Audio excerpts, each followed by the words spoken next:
This episode of the Byte That Wrestling podcast is brought to you by Audible. If you want to get yourself a free audiobook, a 30-day free trial of the service, and support Byte That in the process, it's super simple. All you got to do is head on over to audibletrial.com/bytethat, and you get to keep one free audiobook of over 30,000 audiobooks that are available. Once again, that is audibletrial.com/bytethat. They have a ton of books from stars such as Hardcore Holly, Lita, AJ Lee, Shawn Michaels, Brock Lesnar, and more. Free audiobook. It's pretty good.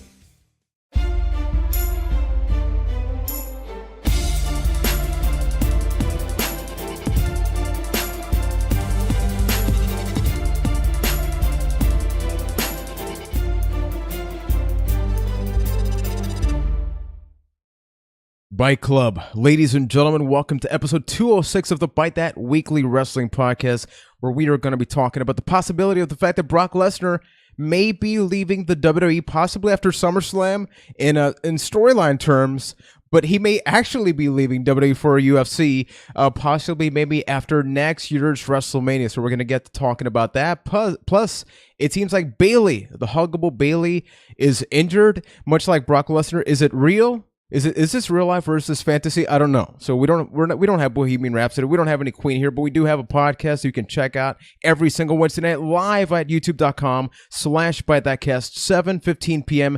Eastern time. My name is Juan Velas. I'm from San Juan, Puerto Rico. Joining me as well, we have ourselves Ryan McNulty from Boston, Massachusetts. We got Keith Poshak from Winnipeg, Manitoba, Canada. Guys, hi. The Beast may be leaving again.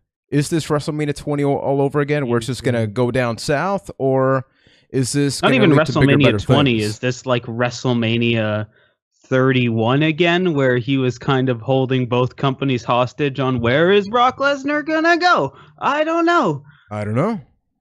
Or does he do both? That's an option as well. Chances are he's probably done after this year, though. Probably. That seems like the smart thing. Which realistically, like, let's be honest, it's not like he's doing that much. I know WWE always loves to build up this whole spectacle thing. You know, we're going to talk about Bring It to the Table in a bit, where they actually openly acknowledge this, and JBL just worships Brock Lesnar. Like, he's the Beast. He's the special attraction.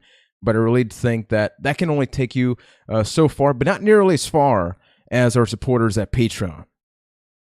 Yes, so this week we'd like to thank our Patron supporters, including Dominic Diaz, Ashley Hudson, and Nicole Torado.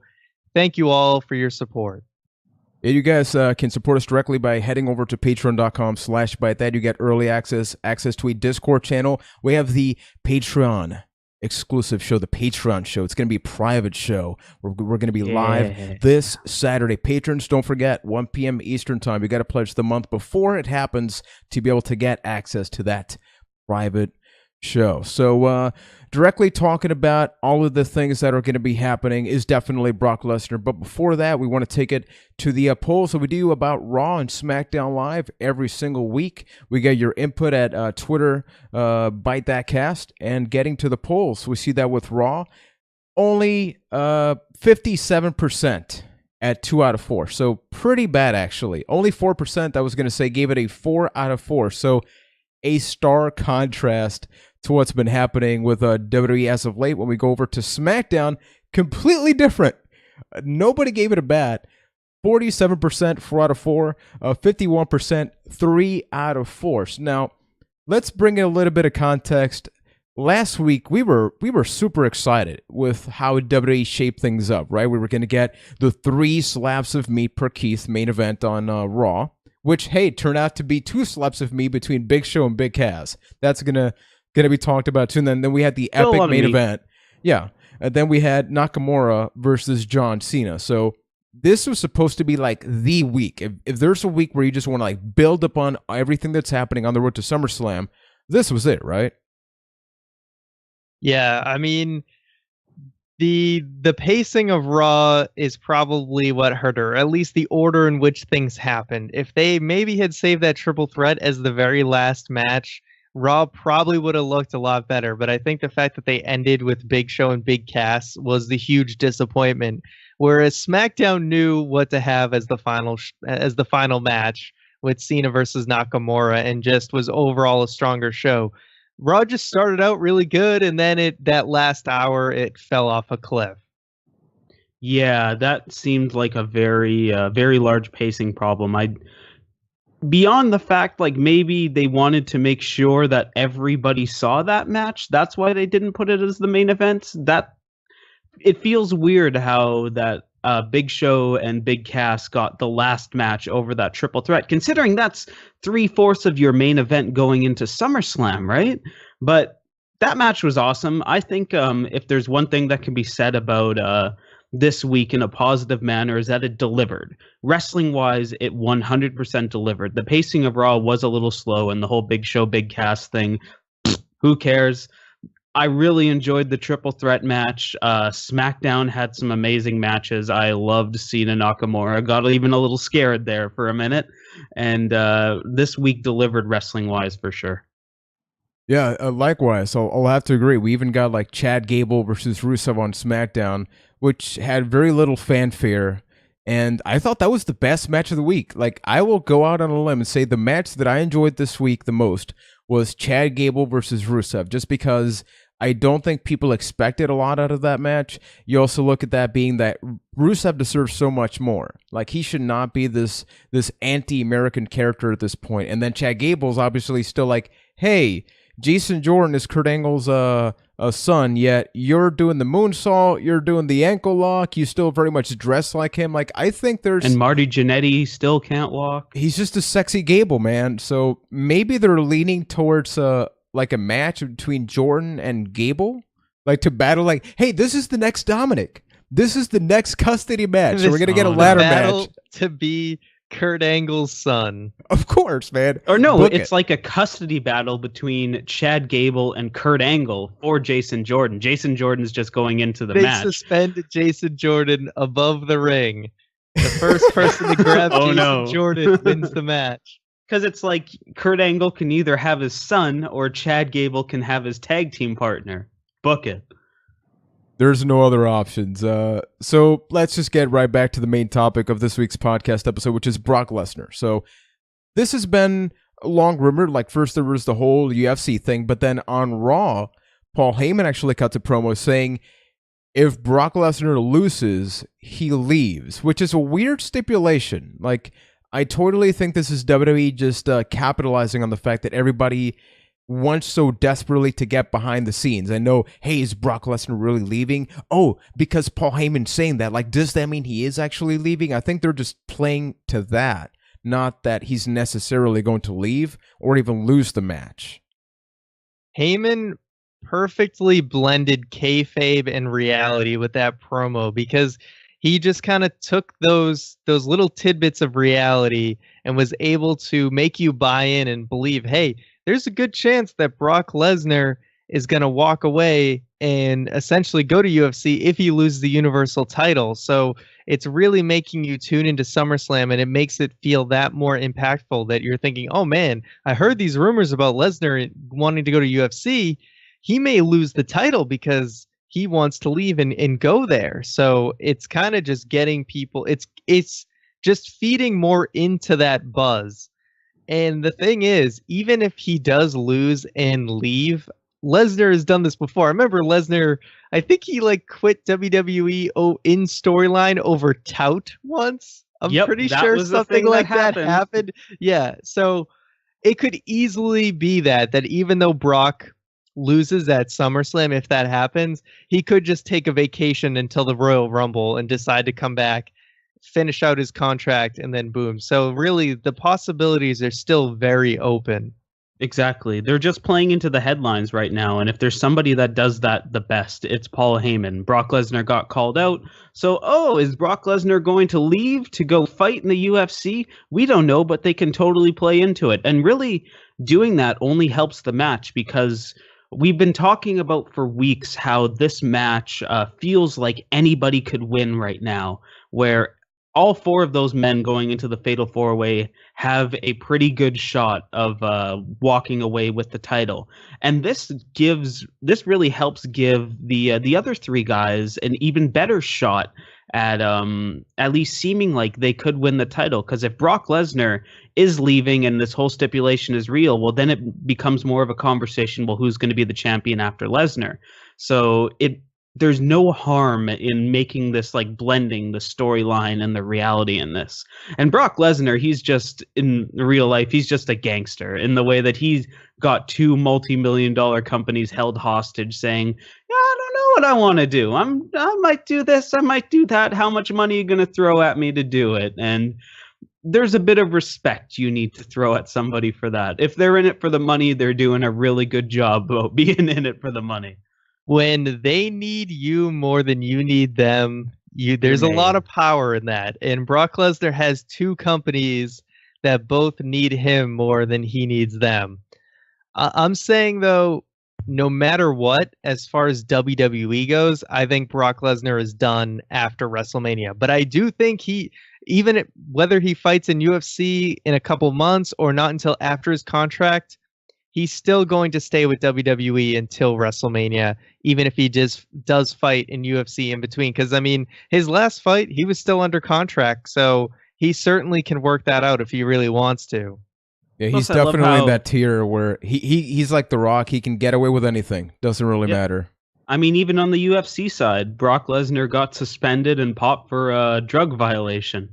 And that doesn't exist anymore, I guess. They're just, apparently, come fight, Brock. Yeah, the whole thing seems to be that he's going through the process to get that cleared. This is all about money, like suspensions, blah, blah, blah. Ultimately, Brock Lesnar's a draw. Whether you like him or hate him, he's a draw. If it was any lesser guy, it wouldn't even be a question. But because Brock is so big, that's why it's a process that they have to go through. Exactly. I know the NFL recently had like some kind of controversy, and they were even comparing like people that have way higher standings than the other football player did not get the treatment that he got because he's not nearly as famous. Like Brock Lesnar is seriously untouchable. So then going back to the 3 possible slaps of meat that could become the new WWE Universal Champion at SummerSlam. So we have Roman Reigns, we have Braun Strowman. I already forgot the third guy. Samoa Joe. I thought I already said Samoa Joe. I said Roman Reigns. Sorry. So Roman Reigns won. No, you said the Samoan named Joe. This is Samoa exactly. Joe. I forgot there's 2 Samoans, not just one. So Roman Reigns won the match on Raw. And obviously, people always get worked up when that happens, which, to WWE's credit, they know how to manipulate that audience into getting interested in this. Do you guys think that this really means anything? You know, there's always a whole momentum thing. Hey, babyface won the match. He's not going to win. Heel lost the match. He's not going to win. Like, at this point, winning before the pay-per-view means absolutely nothing. Yeah, even though I really enjoyed that match, I think it'll go down as a very nothing match where it doesn't really matter who wins, who lost, who got pinned. Whatever is going to happen at SummerSlam. And SummerSlam is going to be the match that history remembers. Nobody's going to remember like, oh my God, Roman Reigns pinned Samoa Joe on Raw. What are we going to do? It's, it doesn't matter. It was a nice preview, though. It was a nice preview. Yeah. Like, even though we're still a couple weeks out for SummerSlam, so that whole momentum thing, although I feel like reverse momentum just hasn't been the factor that it used to be. That used to be like almost kind of the end-all be-all of predicting for a pay-per-view. But this was a nice little preview of what's to come minus Brock Lesnar, which is a huge factor and will completely change the landscape of the match. But it was just fun to see 3 hard-hitting guys get in there, beat the hell out of each other. And you know what? People might be upset that Roman Reigns gets a pin on Samoa Joe, but you know what? It's not one-on-one, and there was some cool stuff in there. Of course, when Roman was just charging Braun when he was at the guardrail, and then Braun just shuts that down. Like that's what I live for when it comes to Braun Strowman, like that type of awesomeness. So I'm excited for SummerSlam, and I think that's all this match was designed for. I don't think anyone really walks away looking weak, and those Roman haters out there should probably be happy that Roman did win this match, because I feel that that if any, that's the only piece of evidence that you could really hang on to, that maybe that's why Roman won't win at SummerSlam. Yeah, so I like hope Braun wins. Honestly, I want him really to hope win. as well. I want really him to hope win. as well. Please be champion, Braun Strowman. What matters is like whether Reigns wins or loses. I think people forget about the big picture. Braun Strowman and Samoa Joe are being just shoved into the spotlight. Like these two guys went from being the ex-TNA guy and the NXT kind of guy to like here are two guys that are legitimate contenders for Brock Lesnar. Like Samoa Joe's kind of there already because like he already had a match with Brock Lesnar and he looked like $1 million. He had like a live event match recently as well with Lesnar, but it's about elevating other people to that Roman Reigns level, like especially more so now. Like think about this. If Brock Lesnar is leaving, whether it be after SummerSlam, whether it be after WrestleMania, who is Roman Reigns feuding with? Like our whole thing is a really good point. Yeah, because our whole thing has been eventually Roman Reigns is going to become champion, blah, blah, blah. He's going to like beat Lesnar.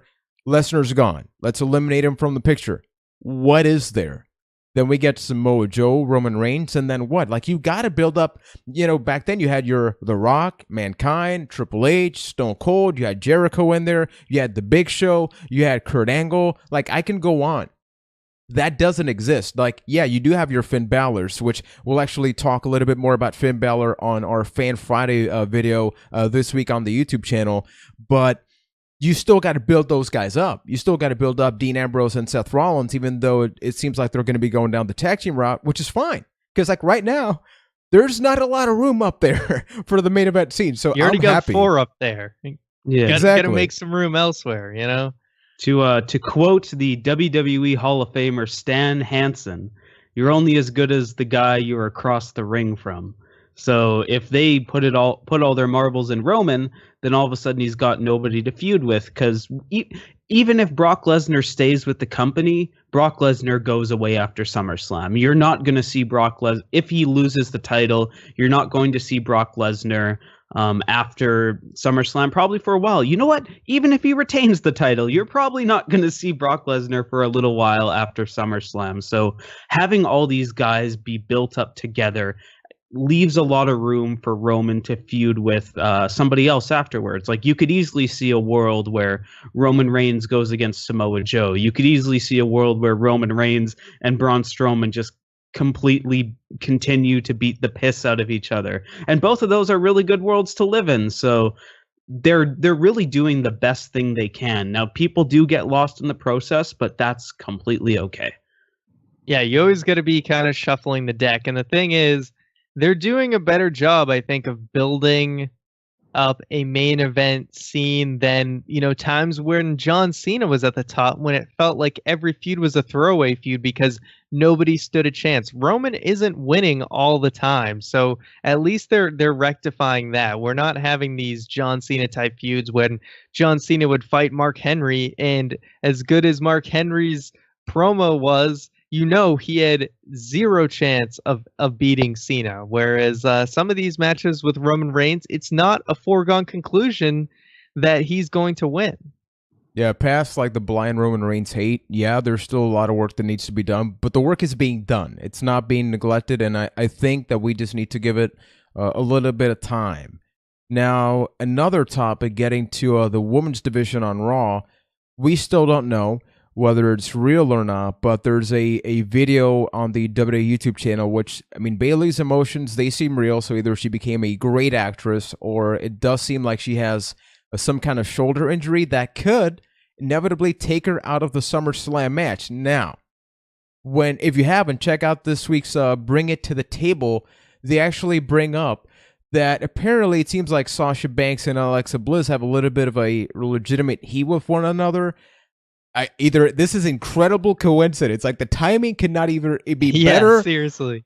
Yeah. And capitalize on that because hey, you can go back to that. But then do you guys think that Bayley's actually injured? This could be clarified tomorrow and this could all be irrelevant. I hope so. So at the time of this, thank you, Ryan.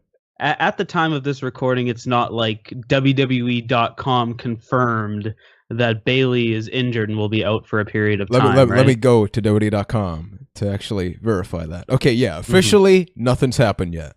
Ryan, you were saying. Okay, I was going to say, this makes my brain hurt, right?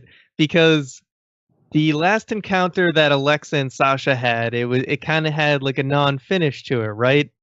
So you assume that the feud's going to continue, but then Bayley just wins and it's Alexa versus Bayley, but then Bayley gets hurt, so we'll probably go back to Sasha and Alexa. Then you see the thing on Bring It to the Table where there's this heat between Sasha and Alexa. And in that, when they replayed her interview from, I think, Raw Talk, she said, Sasha says, oh, she's going to find a way to like politic her way out of this match. So then I was like, I wonder if that's why Bayley and Alexa were fighting again, because that seemed really odd. Did like Alexa just like politic her way out of this match? But then there's the Bayley injury thing, and we're back to Sasha and Alexa. So I'm so damn confused. What's kayfabe? What's not? I don't know. But maybe that's a good thing, because it helps us all buy more into the fact that Sasha and Alexa may actually hate each other. I have no idea if this has just been worked from the beginning, but you know what? As much as we want to know the truth, because as internet wrestling fans, we're like, okay, what's the real story? You know what? Maybe sometimes it's best we don't know. Yeah, it's maybe they're out Paul Heymaning, that's a weird word, but in the way that they're blending reality versus story together, and that's cool. And even a couple weeks ago we were saying like, why is Bayley in this match when like Sasha and Alexa easily had the better match? If it was a politicking thing, then I guess we'll find that out maybe one day. But if it is a result of injury, like, it sucks when someone gets injured, but maybe this is the best possible outcome for that match, like that match in a bubble, because it sucks that Bayley gets injured, but Sasha Banks and Alexa Bliss put on the way better match, it makes me a little more excited. The Bayley Alexa feud. They had a series of matches. I think we all want to move on for it. We don't want to think about... That's the big problem. We don't want to think about This Is Your Life and, Bayley not being able to hit somebody with a damn kendo stick, even though she's a professional wrestler and should, not be afraid to hit people.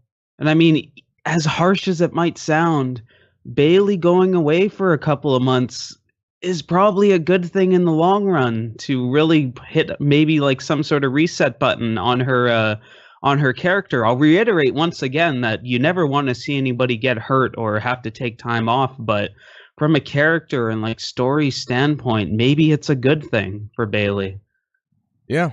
In my case, I just don't see where the Bayley character goes. So this could be a blessing. Like, how many times in wrestling have injuries led to bigger and better things from a character standpoint? It happened with Stone Cold. It happened with Triple H when he returned. The crowd ate it up.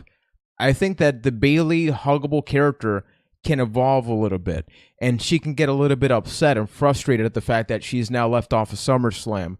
Whereas, she's selling the merchandise. I just think that as a TV character, Bayley is boring. Her matches have been passable. Like, her matches from NXT are completely different than the matches that I see on WWE TV, whether it's like backstage politics, blah, blah, blah. Once again, all I care about is what I actually see on TV, and what I see on TV is not what I saw in NXT. So then we go back to Bring It to the Table. There's two different topics to take care about there, and it's like Ryan mentioned, the lines between reality and fiction are so hard to differentiate. So one of the things is that apparently there's been a lot of heat on Enzo Amore. Now, usually we don't bring up this type of stuff because this actually came out as a rumor 2 weeks ago, like 2 or 3 weeks ago. Like, apparently Enzo Amore got kicked out of a locker room, but then Bring It to the Table brings it to the table, and then bada boom. Yeah, and then Corey Graves, I was gonna say, openly says like, "Hey, I don't like the guy. He's money. A lot of people don't like the guy." Like, JBL is talking about him as well. What do you guys make of this, where this is WWE openly taking an article that's been spread online, they bring it onto their own show and directly say, yes, this is a thing that can lead to failure. Like JBL said at one point, hey, The Miz is the only guy out of Wrestler's Court, out of all of that survived, that actually stayed in the company. So Enzo Amore, once again, whether it be reality or fiction, seems to be in a little bit of trouble. I mean, if there's a place for that, it's absolutely Bring It to the Table. I haven't seen this episode yet, so I won't comment on that too much, but overall, Bring It to the Table is that place where they really, once again, blur that line between storyline and reality, and they bring up things outside of the WWE, like I believe it was the last one they brought up, Will Ospreay versus Ricochet. That's the show where that stuff happens. So if they want to believe, even if it's not a real thing, if they want you to believe that it's a thing, that's where it's going to happen. Yeah, that's the thing. Is I heard recently that when it comes to things that come out with like Dave Meltzer and things like that, that a lot of the stuff that gets leaked out is one of two things. It's either one, something that they don't care gets out, or two, something that they want to get out to get a buzz going. And the fact that they bring this up on Bring It to the Table makes me believe that this is something that they want WWE fans to think, and to make Enzo even more of an underdog, to really sell the character of who he is. And, hey, he's on all the time, and if you don't like it, then yeah, it's gonna that's just who he is, and some people have problems with it, but you can't doubt the fact that this guy is money and that the crowd can get behind him. I think regardless of this, I think there's a lot of value in Enzo, and I think the company knows that. I mean, even though he gets his ass whooped in matches against Big Cass, he has zero chance. The crowd eats up everything he does and just love him and can't stop cheering him.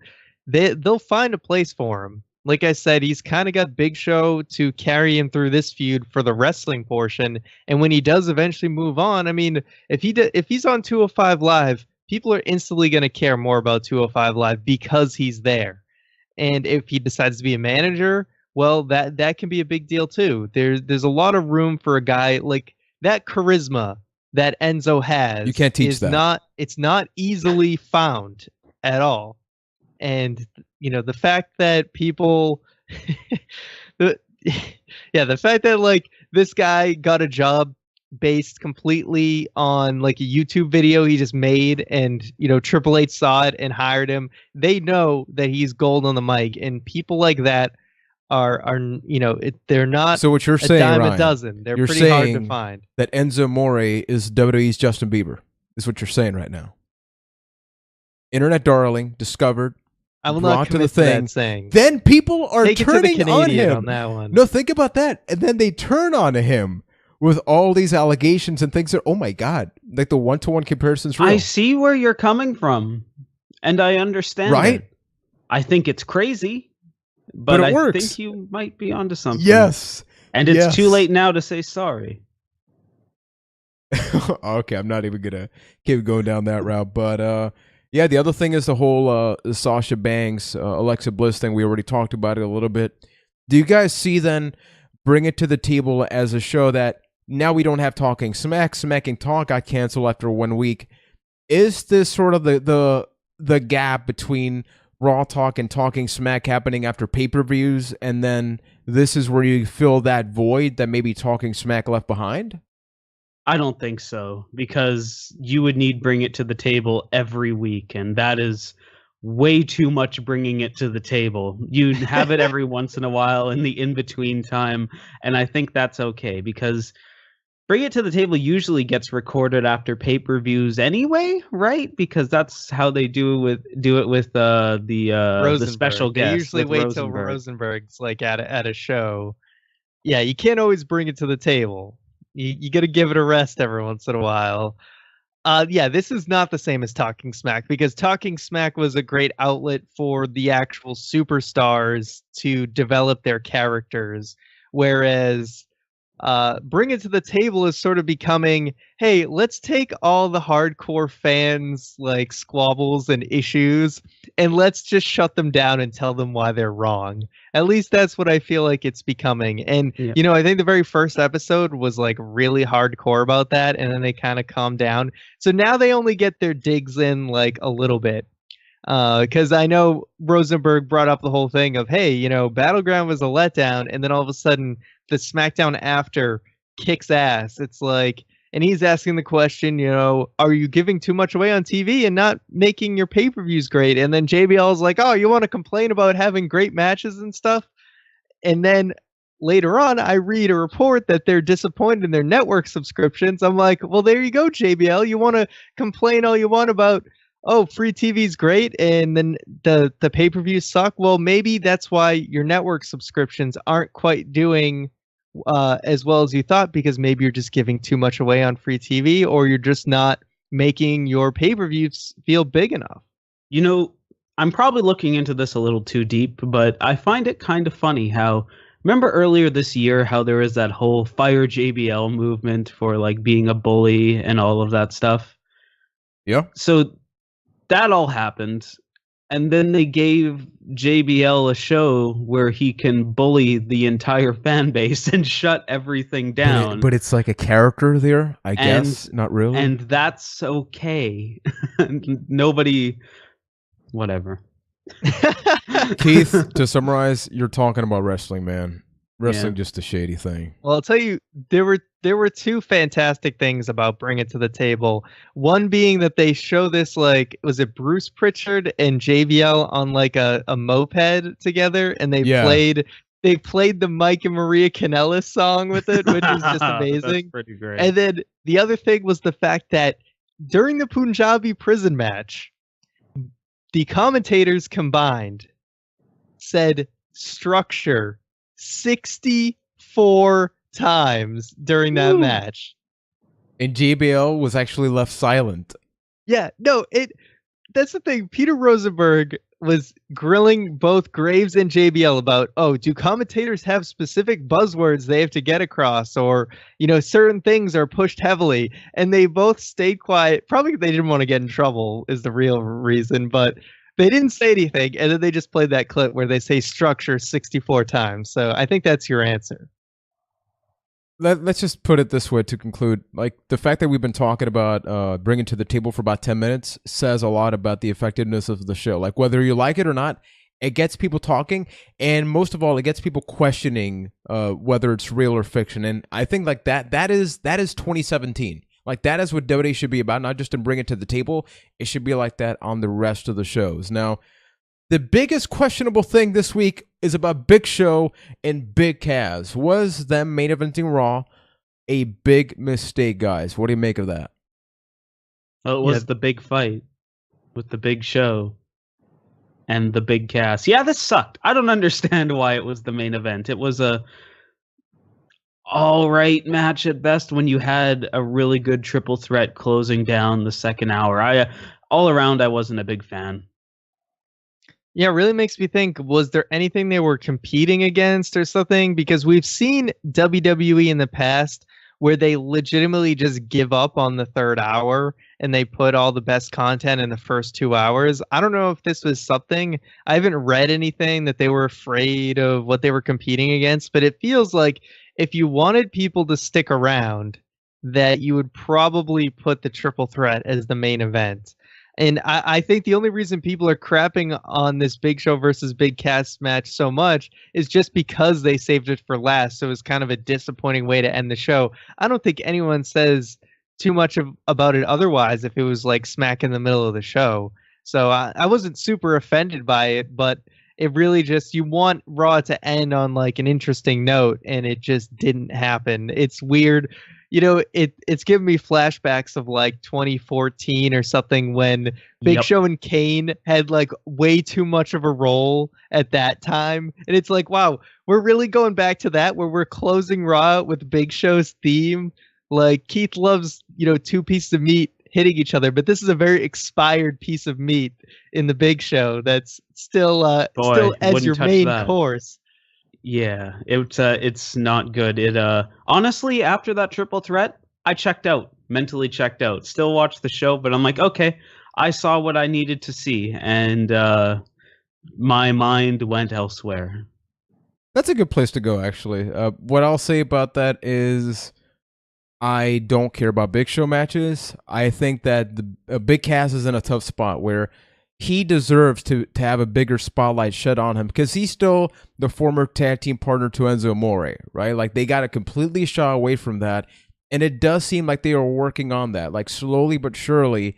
Like, I don't know if Big Show versus Big Cass is going to be the rivalry that's going to like really spark up this young up and comer.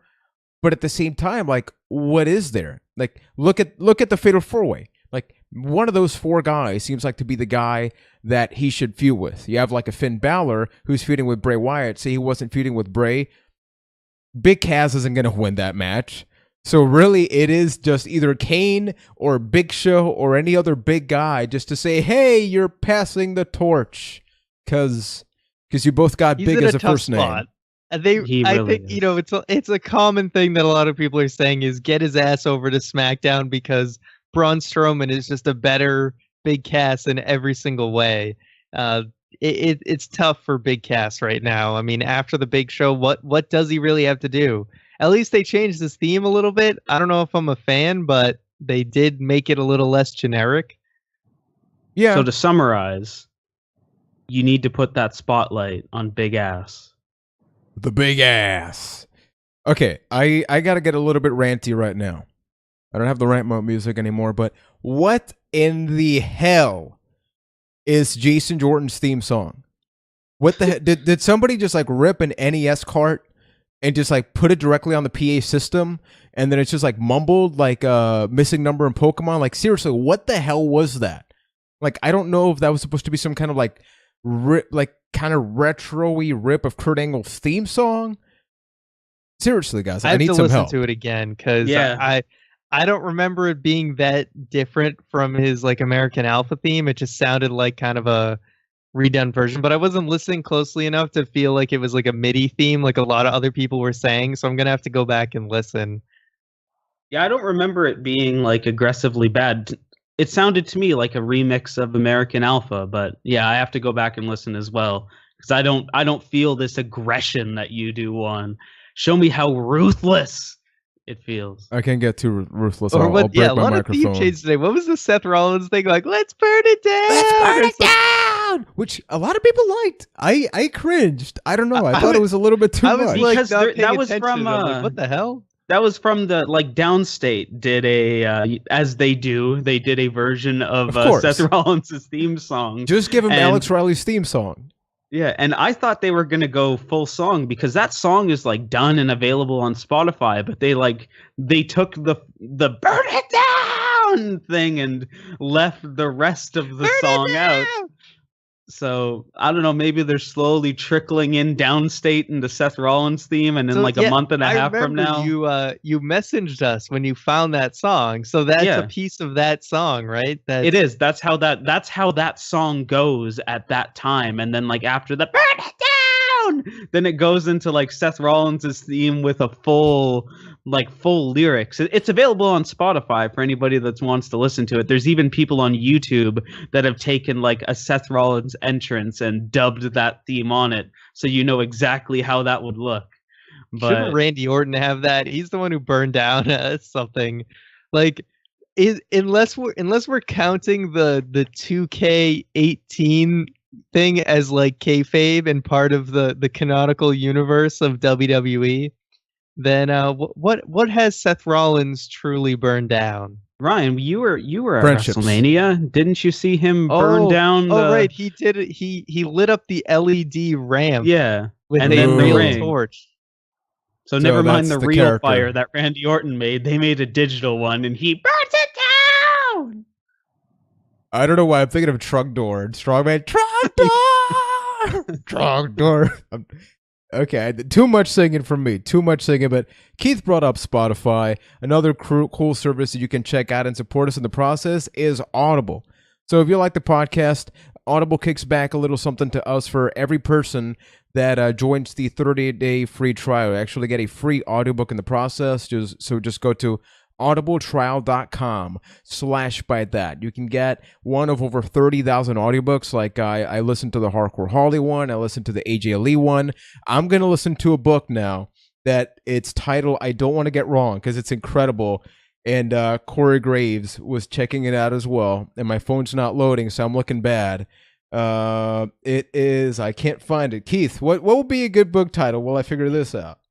One of my favorite books that I've listened to on Audible is if you're a Star Wars fan, even though you're not sure if it's canon or not anymore, the Darth Bane trilogy is a favorite of mine. It goes into some of the old Star Wars lore, and yeah, Darth Bane is one of the best Sith Lords of all time. That's one of my favorite books, available at audibletrial.com/byte that, and I would give that a listen if you're a fan. It uses all of the same sound effects and music library that the Lucasfilms use, so it has a very authentic They actually go sound feel. effects, huh?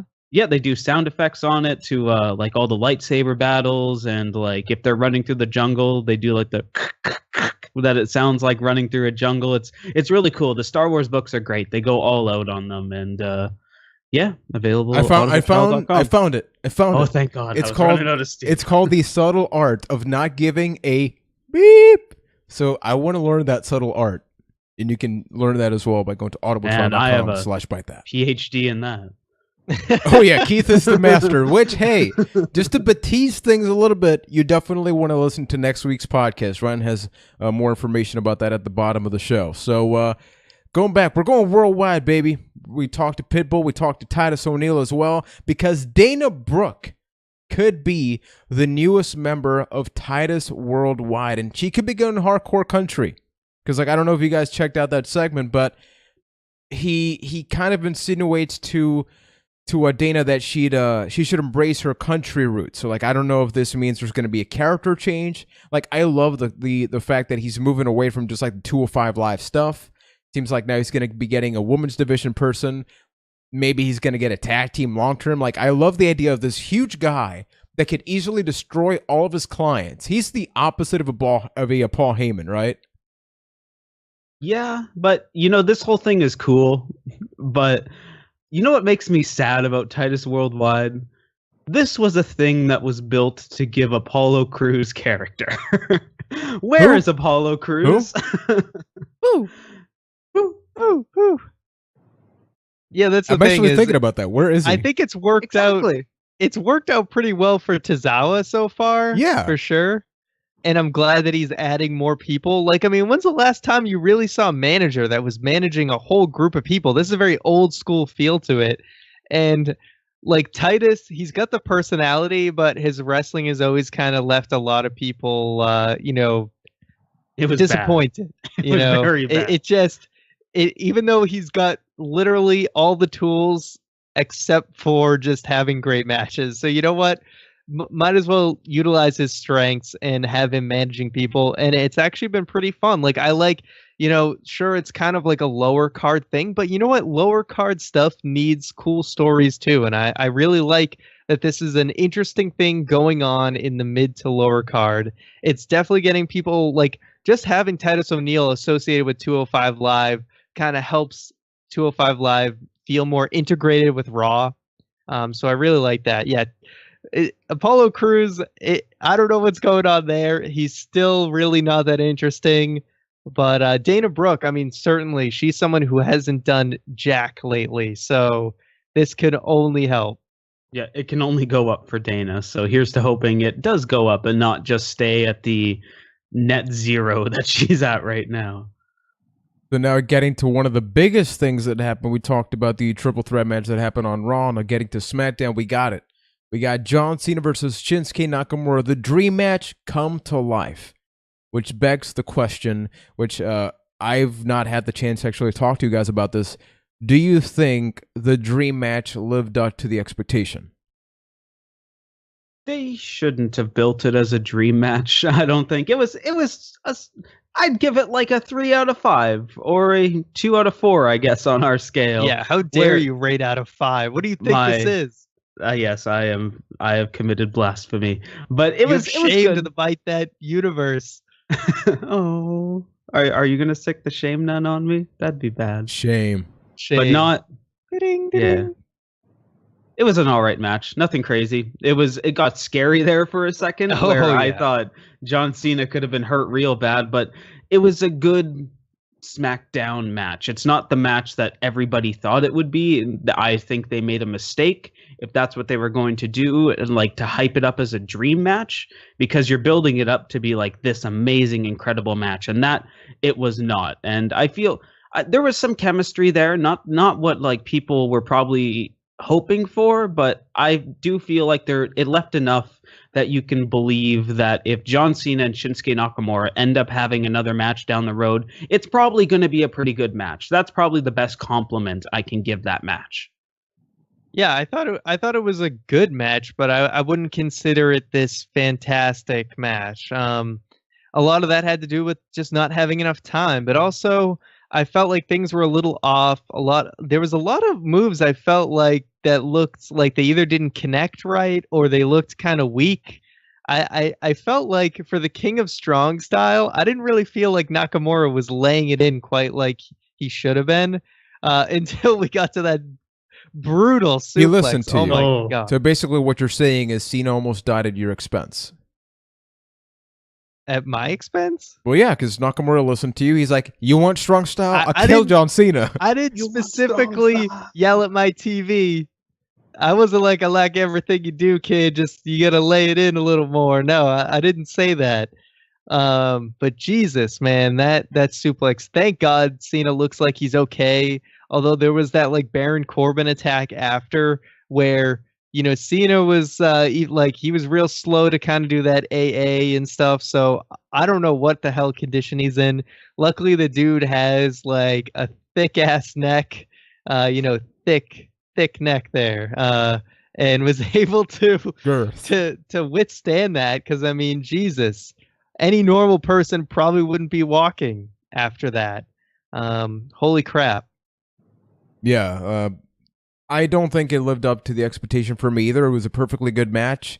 I'll say that I think that the Kinshasa at the end, like maybe it was because he sort of saw that something was going on with Cena. It wasn't really all that powerful. I think it's a move that unless you're like a Dolph Ziggler, not everybody makes it look as good as it does. And the most important thing, and I talked about this last week, like this match was the proving ground match, I believe, for Nakamura, which is, are you one of the main event guys? And I may get some hate for this and just saying that I think that if we remove the whole, like, hey, here's the guy from New Japan, like, remember the King of Strong Style? He ruled the world in NXT. Remove all of the before and focus on the now. The now is not all that good. Like, at least for me, I don't think Nakamura has done anything on the main roster. You faced John Cena on SmackDown Live. And I mean, if this is the proving ground match for Nakamura, like, he was probably a second away from hurting one of the biggest people in the last decade. Like, if this is the match where you're sitting looking at Nakamura and saying, are you the next big guy? And you do that, it's kind of scary for Nakamura's future from that regard, where maybe going forward, they're going to be afraid if something like that happens again. Yeah, I mean, we almost may not have gotten another Transformers movie. Oh, no. No. I love how Kevin Owens tweeted. Yeah, Kevin Owens tweeted, no, he's actually a Transformer. Like, he's perfectly fine. But just think about it. Like, the same way that people love Roman Reigns and then turned on him, it's very similar about this. Like, there's this whole fanfare to Nakamura. If this is Nakamura a year on out, how many people do you think are going to support him? Like this character right here. Like there's no development right now. It's the same thing with Finn Balor. Like the same way, like I've read the tweets. A lot of you let us know on Byte That Cast. Finn Balor's character development, not really there. Like that's the main topic on this week's Fan Friday. And it's because of that. Because you know where they came from, but you don't know why you should care about it from here on out. Because, like, this isn't Prince Devitt, this is Finn Balor. Nakamura has the same name, but even then, he's not the Nakamura that we knew in New Japan Pro Wrestling. And if he can't become that guy, then the question becomes, can he become somebody else? Because this is funny. Not nothing against the guy. Is it kind of a role reversal where fans used to get mad that they would have to, like, someone would come up to the main roster who people knew about from either the Indies or NXT, and they kind of started them over, and people would be like, why can't they just get to this? And now it feels like they'll bring somebody up and they'll just expect people to kind of go along with their reputation from before. And now it's like, oh, well, maybe that's why it's not working. So it's like we've kind of switched places on what we want. Yeah, I mean, they've even gone and done that in their own ecosystem where they build this guy in NXT, throw him on the main roster, and you're supposed to care, even though they're starting over at the exact same time, where it's weird. But let's give them a win. Let's give them credit where it's due. They're slowly getting rid of the artist known as Shinsuke Nakamura, and that's a positive. So baby steps. Yeah, I will say this. Nakamura is definitely a guy who maybe it's not right away you kind of get, because we all talk about he's super unorthodox, right?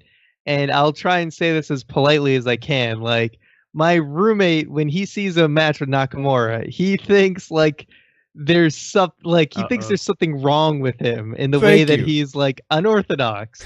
And even, Barnaballs in the chat is saying like his friends look at Nakamura and they're like, they think something's weird or off with him, and it's actually like a negative. Not everyone kind of gets into his unique style. Like, I can definitely appreciate it's something different in wrestling, and for people who watch a ton of wrestling, you're like, oh wow, this guy moves different, he's kind of weird, but I dig his vibe. Well, that doesn't necessarily translate with everybody.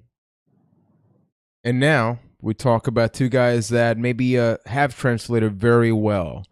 And then the question becomes like, are they double dipping in this situation? And that's about AJ Styles versus Kevin Owens. So these two guys are no stranger to one another. Here's a case like AJ Styles is basically the anti-case, or the way that you really say, hey, here's Mr. TNA, Mr. Ring of Honor, Mr. New Japan. He's Mr. WWE. Like, there's no doubt that AJ is a WWE guy now, and he transformed himself into something else. It took a while because it wasn't there initially, but it's there. And Kevin Owens is Kevin Owens. Like, the man is just great at what he does. So we got the match that we got on SmackDown with a tricky finish. Kevin Owens was upset, and then they book a rematch for SummerSlam. And then Shane McMahon's backstage, Daniel Bryan's backstage. I was totally expecting like a similar thing that happened with AJ, just like beat Shane McMahon down, and then it was going to set a match, but no. So we're going to get AJ Styles versus Kevin Owens at SummerSlam with Shane McMahon as the referee. Given that these pay-per-views are card subject to change, is that going to take place, or we're still going to get Shane versus Owens as it has been rumored? Or are they really just going to go at this again? I really hope they're going. Go ahead, Ryan. I was going to say, I really hope that they're going with Shane versus Owens. I mean, we've done AJ versus Kevin Owens for too many pay-per-views at this point. I think, what have they done, 2 or 3 pay-per-views? I'm not sure, but I'm kind of over this feud. They've traded the title a bunch of times. I just want to see it. I want to see both of these guys, even though they're super talented and they do have chemistry. I just want to see something different. And I think that there's still a really good chance that we're going to end up with Kevin Owens versus Shane, where something, Kevin Owens continues to blow up, and then him and Shane get into a brawl or something, and then they just fight each other at SummerSlam instead, and AJ finds his way into a different feud. I still feel like things can very much still head in that direction, but big credits to Daniel Bryan, Kevin Owens, and Shane, because that scene where Kevin Owens just blew up, like the intensity, it was all there. Integrity, intelligence, it was great. The 3 eyes all involved. No, but it was really, really good. Like, Kevin Owens was fantastic at just being really pissed off, and Shane matching him with that intensity. So I feel like there's something brewing there, a little too much, that it seems like Shane needs to be more than just a special guest referee, that he really does need to be an opponent. It feels weird to say this about SummerSlam because it's one of the big 4, but I do feel like this will only be a continuation of Kevin Owens versus AJ Styles, and like Kevin Owens versus the SmackDown general manager. I do think we're going to get that match eventually, but I think that's more of a Survivor Series thing, where maybe in some way Shane McMahon costs Kevin Owens the match, or even if he doesn't, in Kevin Owens' eyes, Shane McMahon screws him out of his title, and that leads to maybe a Kevin Owens versus Shane McMahon at Survivor Series. Maybe Kevin takes Shane out for a couple months or whatever that may be. But I do think at SummerSlam, at least, we're going to see another AJ Styles versus Kevin Owens match, and this could very well be the last one as they kind of veer off into their own feuds. But the Shane versus Owens match is not SummerSlam, I don't feel like. Man, I think that sucks. Like, I brought back Sasha versus Charlotte earlier, and Sasha and Charlotte didn't really have bad matches, but you can only have so many frequent matches until you stop caring. Like, it feels like even right now. But Kevin Owens and AJ are not at that level yet. No. Actually, for me, they are, and not in a bad. Like, I still enjoy those matches, but I don't get the excitement for, I can't wait to see that match. I just think about it like, of course they're going to have a good match, and I'm going to watch the pay-per-view anyway, but I'm not telling you, Keith, I cannot wait for the pay-per-view to watch Kevin Owens versus AJ Styles, just because I've seen it before. And AJ and Cena had many matches, and that was great, but you can only put so much AJ out there before it's just like, we get it, he's the match guy, he's the next generation you don't want HBK. None, is what you're saying? Well Damn played. Damn well it. played. And hey, we didn't forget, Nakamura did become the #1 contender, so we'll talk about that a little bit more next week. Like, once we actually figure out, now that a non-North American is the person that's battling, what is that promo going to look like? Find out. Ginger's sweating, man. Ginger's sweating. He's like, what's he going to do? Pulling off those index cards, brother, I got nothing. So the last topic before we get to some awesome question things, we got to talk about Fandango, man. Fandango is missing. We don't know where he is. And that Twin Peak segment on Smackdown was so glorious. So first up, Keith, I really want to get your feedback. What did you think about the whole Twin Peaks thing on Smackdown Live? I don't know. This is probably going to be unexciting, but I don't like the direction the Fashion Files are going, where they're kind of like... What? I'm sorry. It's a little too hokey, a little too crazy for me. I'm not a big fan. So I was kind of whatever about it. I'm sorry.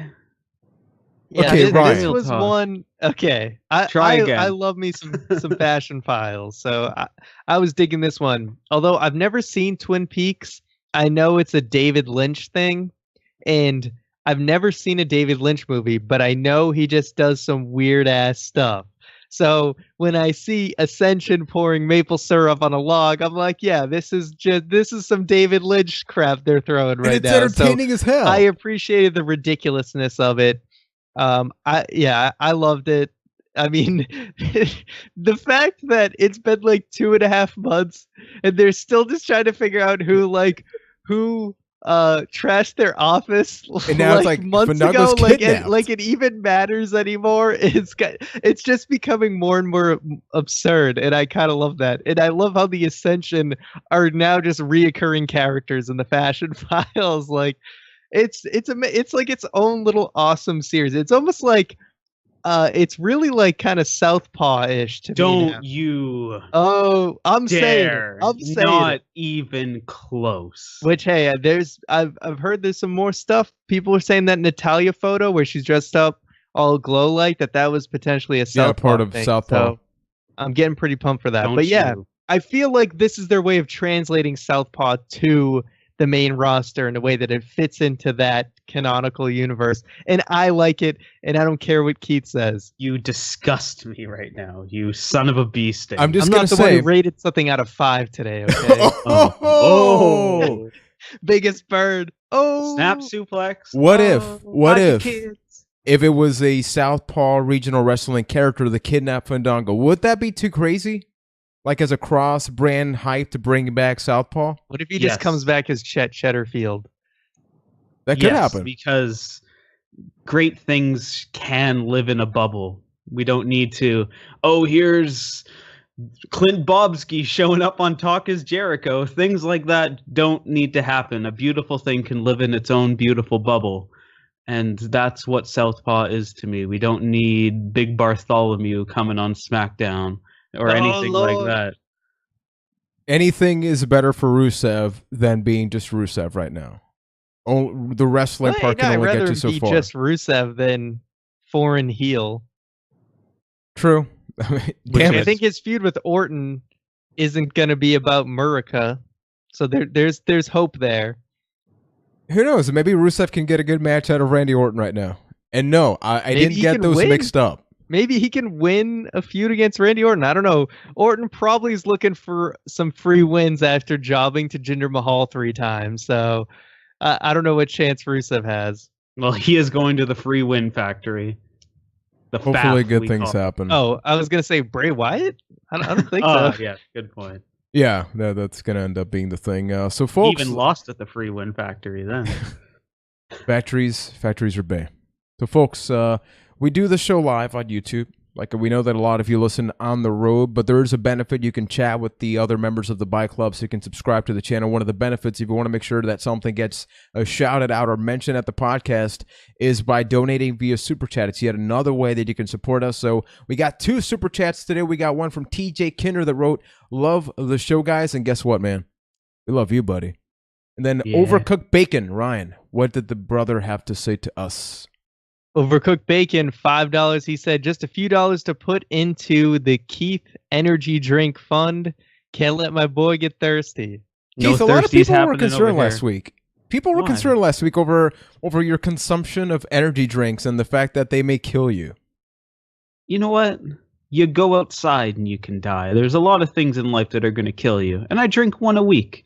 You know what? If that's what does me in, so be it. I switched to coffee this week. I got a lovely large double from Tim Hortons, Canada's favorite coffee. But just because Overcooked Bacon was generous enough to throw some money in the fund, I'll come back with an energy drink. They're fine, whatever. I'll stick with my LaCroix. Hashtag give Keith's health a chance. Yes. There are so many worse things out there. Like, whatever, man. Whatever. Keith is just, it's a miracle he's alive. But that's why we love him. That's part of Keith's charm.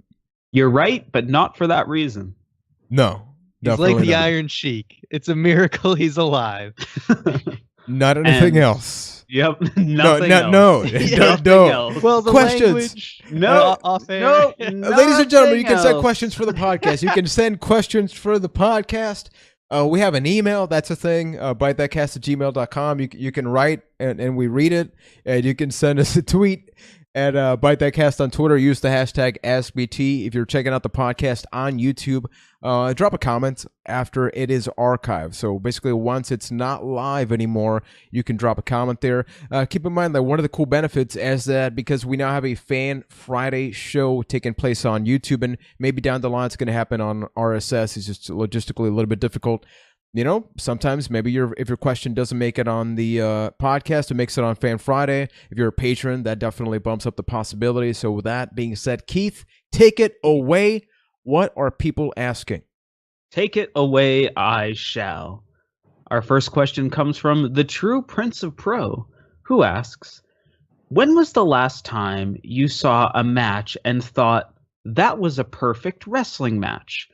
I thought the Chad and Gable versus Rusev match on Smackdown Live was everything I look for in a wrestling match, and I wanted to get your thoughts on perfect wrestling matches.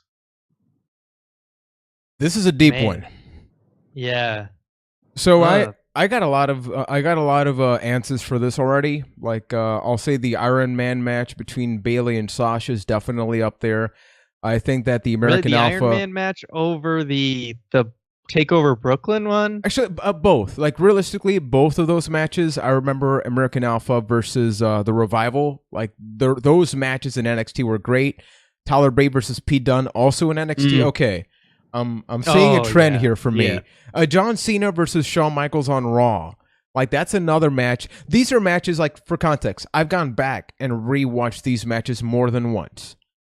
I can't tell you like a Roman Reigns match that I've gone back to, or even a Brock Lesnar match that I've gone back to. Like those matches. Although, hey, AJ versus Roman was an awesome match. I think their Extreme Rules match, I want to say, where he phenomenal forearmed him through a table. Yeah, I'm not going to commit to perfect, but I will say perfect match. I go back to this one a lot. Undertaker versus HBK, Hell in a Cell. What else? I don't know, Keith. I'll pass it to you. I think. As far as what I think is a perfect wrestling match, even though I love solid wrestling, I value if they can sprinkle in storytelling in there as well. That goes a long way for me. And in that respect, I would say the last one that I saw in the WWE is the Survivor Series 5-on-5 Raw and SmackDown match where it was Team Raw versus Team SmackDown. I think that is one of the best examples of storytelling in a match as far as like how many crazy things can happen and everything had a story behind it. Outside of WWE, there's some pretty damn good storytelling matches happening in New Japan Pro Wrestling with Omega and Okada. Those matches are pretty freaking perfect in my mind. And we know a lot of people, you keep recommending us to watch a couple of G1 matches. I will at some point. Maybe we won't talk about it on the show. I'm slowly working to the G1. It's a lot of wrestling. Oh my God, it's so much wrestling. It's a lot of good wrestling. It's a lot of wrestling. It's a lot, but it is a lot of good wrestling. And I'm happy. I want to take a moment to thank everyone that's been kind of like to us, you need to check out New Japan. You need to check out New Japan because as somebody that's finally going down this rabbit hole this year, I am very happy that I am. There's a lot of cool wrestling out there, and I think that's the biggest compliment that I can give it at this time is that it makes wrestling feel cool. Especially with the Bullet Club, they make wrestling feel so damn cool, and I love it so much. Yeah, I mean, now that I have Access TV, I can certainly, I can't see everything like live, but it's way easier for me to be able to watch it. So I haven't watched any of the G1, so I'm super behind on that. But I'm gonna try to definitely catch more because I've really only seen such a little bit. All right. Denied. So thank you for the question. Our next one comes in from Caleb, who asks, how are you guys feeling about Aiden English? I'm actually really liking him now and enjoy what he's doing.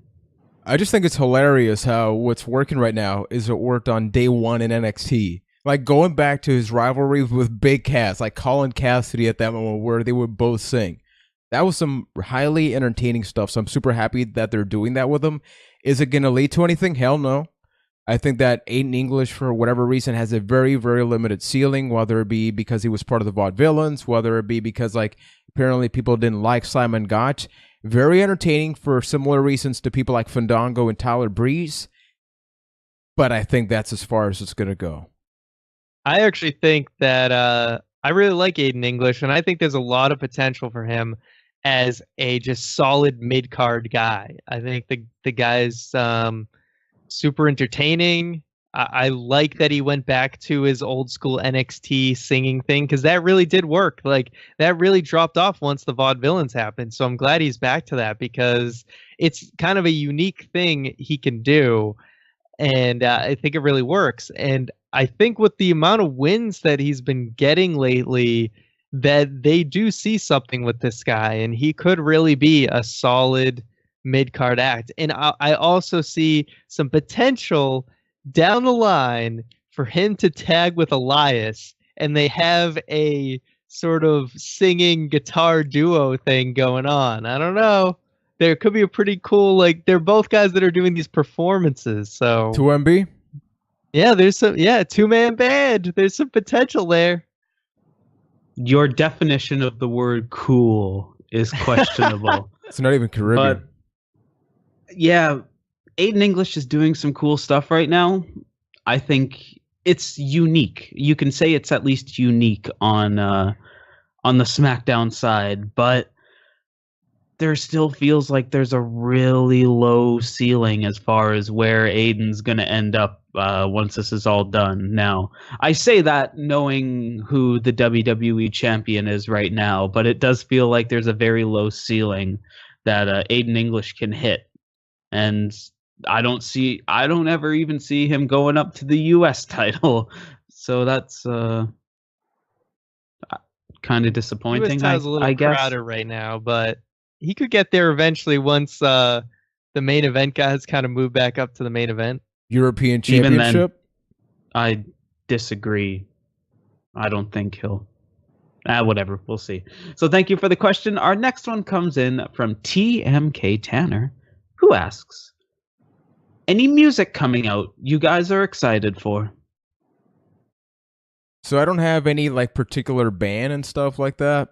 I'm getting into a lot more video game soundtracks. Like I watched the recent Did You Know gaming video for the soundtrack of Doom. Like that game came out last year, and it's crazy just how creative they got into producing that. So I'm getting into a lot more like video game soundtracks. Like I know it's like super weird to like bring this up now. Like I was looking forward to the new Linkin Park album when it came out, and like I won't be a hypocrite. Like it wasn't really what I was looking forward to. Like I appreciated the lyrics like many people did. I just didn't think it was like all that great for what I grew up and what I wanted. I think that a lot of fans were a little bit more hateful. Yeah, it was.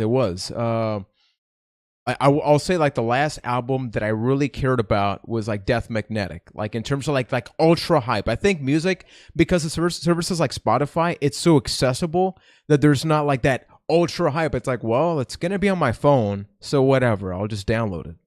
Yeah, music is a very weird thing for me where I don't really get excited for it. I get excited about the discovery. Like I consume all my music through Spotify right now, and I love more than anything the Discover Weekly tab, where I can just go in, find something new. Maybe I like it, maybe I don't, and then I can kind of go down a musical rabbit hole where, oh, this kind of sounds like this song. Maybe I'll like this, maybe I won't. Okay, let's check this out, or check more out by the artist. That's how I choose to consume music. I love the random playlists and finding things that I like on there, so that it doesn't really lend well to being excited for any music coming out, because if I like it, I'll eventually find it, hopefully. And beyond that, maybe this half counts, but maybe Downstate using the burn it down on Raw. Maybe I'll be excited for that. Yeah, I really am just completely checked out of the music scene, because on my way to work, I have a long drive. I listen to all podcasts or audiobooks, and I'm really just not paying attention to what's coming out at all. And like the music, I like rock music and a lot of like classic rock and stuff. And there's not really any station that plays new rock like in my area, which is kind of sad because I am still in like somewhat of a big market. But really, like rock music just doesn't get played that much, and the stations that do play it just play all the old stuff. Yeah, and I'll just listen to that to make fun of it, like the the DJ Kali guy who just says his name in every single song. All I do is win. We the best music. It's like, DJ Kali. If you have to tell everybody that, how good is it really? That's true. He's got a pretty hefty bank account. He's doing all right. Yeah, and there's good reasons why most of radio is pop and alternative and all that stuff, but we can go into that another day. So thank you for the question. Our next one comes in from Lewis O, who asks, usually Tyler is the one who dresses up like a woman in the Fashion Police. Who from Byte Police would play that role? Let's see. Yeah, oh I wonder. I don't know who that could be, but I kind of feel like this kind of solved itself at one point. Isn't that right, Juan? WrestleMania weekend was a really nice time in my life. I enjoyed being an honorary female for a couple hours. That and screw Keith. Like I don't think I will ever hate Keith as much. As I did during WrestleMania weekend. Like you hated me so much, you punched me, and I have no regrets. It was like, oh my god, like just thinking about that. Like I had to work hard to keep the peace. Ryan, this is going to be the story where at Byte That 500 we'll still come back to the fact that Ryan had to literally sit between Keith and me on multiple occasions. Like when I say that I wanted to punch Keith, I legitimately meant it. And that asshole. You freaking knew I wanted to punch you, and you made it worse. That just fueled my fire. I was kind of hoping you'd punch me. So we're all just it's so automatically good. assuming it's me. Yeah, it has to be you. Yes, for sure. Admit it though, I look freaking good. You did look quite majestic. You did look pretty sexy. I keep that picture on my phone. And What do you do? What do you do with the picture though? Our next question comes from King Tay 305, who asks, "Do you guys think that NXT should have a mid-card title? There are so many guys who don't get to hit the world title scene. It's kind of weird to see some guys just shuffling around like Ty Dillinger and never get a shot at the title." I think it would be fine. Right now, the amount of titles I think is good, but at the same time, if they added a mid-card title, it would probably give guys in NXT more to do, and maybe they wouldn't be calling people up as frequently. Not that I'm against those who've been called up, but I think the main roster is definitely getting overcrowded, and WWE just keeps signing people and signing people. So if you at least have a mid-card title, there's more going on in NXT, and people can maybe stay longer. It's just like the rate at which people are coming in and moving up to the main roster is just so fast that maybe the Intercontinental title or like some sort of mid-card title in NXT is a good idea. See, I'm on the other side of that where I disagree. I think that wrestling and the WWE product rely on titles too much.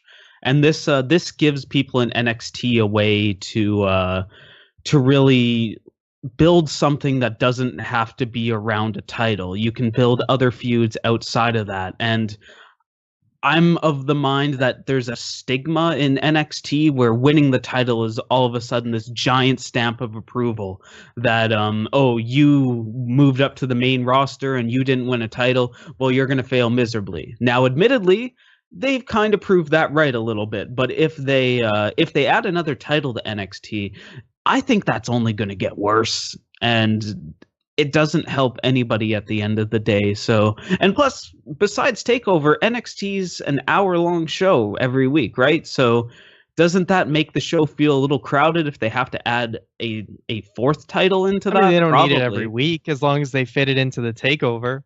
They don't need it every week, but then you're like you have to include you can't go like a whole month without promoting but I mean it, they space out a lot of stuff in NXT anyway. Yes, but does it's weird to say because I know I only half watch NXT and you barely watch it, but name a feud that would have been we're experts on this. Yeah, we're subject. experts. But and Juan might be able to help with this. Name a feud in NXT that you're like, oh, that had to have a title around it. And does that exist? And would NXT be a better product for it? I feel like the answer is no. No, and my reason for that is that people need to realize that being WWE champion and NXT champion are two different things. Like NXT champion for me is, hey, I am probably the most recognizable figure. Like, even if you haven't seen me in NXT, you probably saw me somewhere else. Like, look at Finn Balor, look at Nakamura, look at Bobby Roode, look at Samoa Joe. Like, the last NXT champions are not your Bo Dallases. We actually are going to talk about that this weekend. So kind of awesome that you guys brought up this question. And when you think about the WWE champion, it's like, this is going to be the person that you want to see lose the championship. Whereas with the NXT championship, I don't think people get that same type of feeling like, when is this person going to drop it? People seem to just accept who the NXT champion is. Like, you look at Aleister Black, you look at Cassius Ohno, you look at Hideo Itami. He recently turned heel. Like, I don't see that heel turn and go, oh, can't wait for that championship run. I just look forward to the storyline. And I think that the fact that you don't have a championship means you care more about the characters and what's happening there rather than the title. And because anybody can be called up at any moment, like, it doesn't really happen that often. Like, if you notice, that's slowed down a lot. It can still happen Elias style because there's no more Samson. So having a mid-card championship just makes the whole booking element of a pre-tape show that they do in a month in advance just really, really difficult to pull off.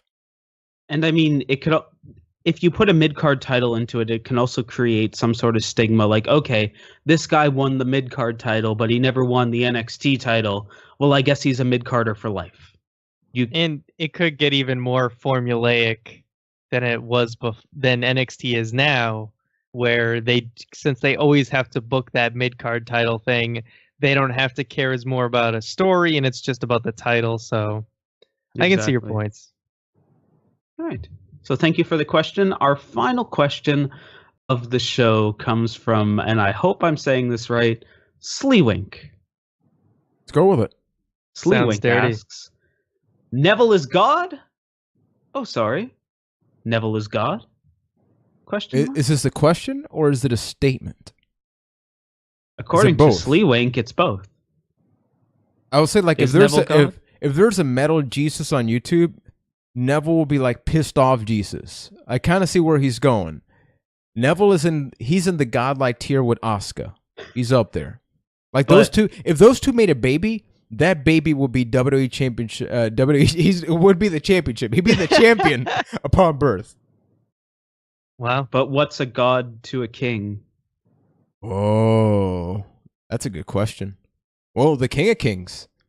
This is all about Triple H, isn't it? This question indirectly. Everything's always about Triple H. It is. No, it is. Neville is a king / prince, not a god. King because he's the king of the cruiserweights, and prince because he's basically wrestling Vegeta, the Prince of Saiyans. So, who's the Goku? I just like that he uses the term "bend the knee." So I would bend the knee for Neville. I agree, and I'm not going to touch that one, but I think that while Neville is a king, he might be god tier in the cruiserweight division. So immature. So, like, the way that Neville fights and how he just beats everybody, you can, like, I think he's above S rank and in god tier as far as cruiserweight competitors go. So you could call him a god from that. He's like Meta Knight or something. Yeah, exactly. He's like Meta Knight. He's OP. Yeah, he's the Dr. Boom of the cruiserweights. Yeah, they need to nerf Neville in the next patch for sure. Please. And that's how we end the questions portion of the show. Now, Byte Club, there's actually some really, really cool things that are happening this weekend. Something incredible is taking place next week that we can Batista it a little bit. We can tease it. Stop trying to get that over. It's horrible. Damn it. Yeah. It'll get over. I can't sign off on that, but it's so good. Oh my god. I had a little Batiste to it earlier today. And you're just enabling him right now. I had to try it on for size, and I didn't like it, so that's it for that. But I got a little tease, got a little taste, and I'm so excited for people to find out what this is. It's so good. It is good. So what's going on, brother?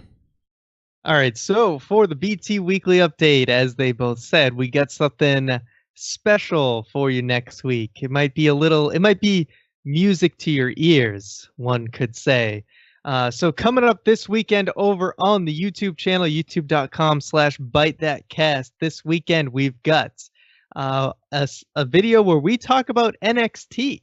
We kind of talk about old school NXT, like 2013 to 2014 era versus today's era. Has it gotten better? Has it gotten worse? You know, what has happened since a ton of bigger names have come into NXT? Has some of the spirit left NXT? So we get into that this weekend over on the YouTube channel. We also like to let you guys know about our Patreon. There are a ton of cool perks, including those who are already processed gold patrons are going to be able to view our private show this Saturday at 1 p.m. So we're super excited about that. If you are a gold patron, make sure to join us live for that over on the YouTube channel. There's a lot of cool things going on. Gold patrons also get access to a Byte That commentary that we did for the pay-per-view Bad Blood 2004, and we're going to be doing more commentaries down the line, but if you want to check that one out, that's instant access to any of those who are a Process Gold patron. Over on the Facebook channel, Juan did a stream. Yeah, Facebook page channel, it's all the same. Only the names will change. One streamed SmackDown versus Raw. Smack Daddy. Smack Daddy versus Raw. WE versus Raw. He streamed it all over on the Facebook page, so you can check out the video over there. It's pretty cool stuff. Yeah, it's about an hour. As we introduced last week, the new thing, Fan Friday. We answer one fan question submitted, and you can check that out every Friday. Partying fun. Yeah, and this week we talked about, as Juan mentioned, we talked about Finn Balor. What's going on with Finn Balor? What's the deal with him? Is he not living up to his potential right now? Has WWE lost faith in him? With Finn Balor? Is he a fan or is he a Balor? Has Vince McMahon lost faith in him? All that good stuff, you know. We give our take on the Finn Balor, and where is the Damon? We get into all of that. The Damon.